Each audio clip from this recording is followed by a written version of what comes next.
Our economists would say that Europe has slowed down to 2% or something, but the problem with right now, and the economists would agree with me, we're looking at a static analysis, that if things stay the way they are. But you and I know for certain things don't stay the way they are.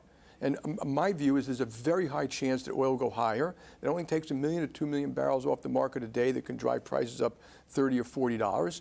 And so we should prepare for that today.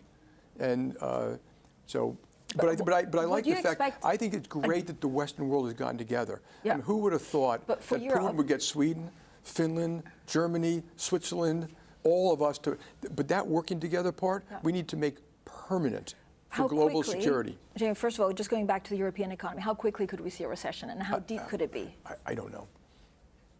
I mean, I hate to guess the future. No one really knows the future. I've never seen anyone really guess it well.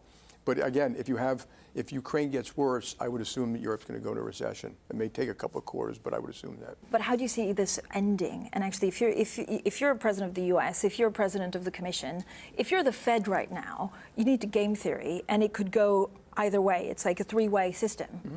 So what do you do? I would plan for all three of them. I think it's a mistake to guess at which one it'll be. It should be all three of them. And I think basically the Cold War is back. I think the whole world learned something that we always knew, that national security is always the most important thing, but it kind of recedes in the background. We're all doing well. But now it's the most important thing. It should be the most important thing for the rest of our lives. So maybe we all learned that is a permanent state of affairs. The Cold War is back. The allies have to coalesce, and not just for military purposes, but for global economic, strategic investment purposes, so that we've got a safe world.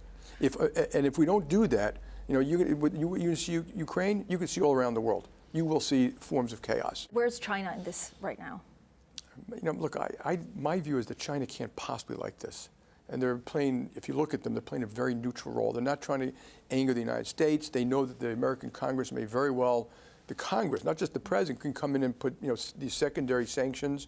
They do $3.5 trillion of trade with the West, imports and exports. They do $150 billion with Russia.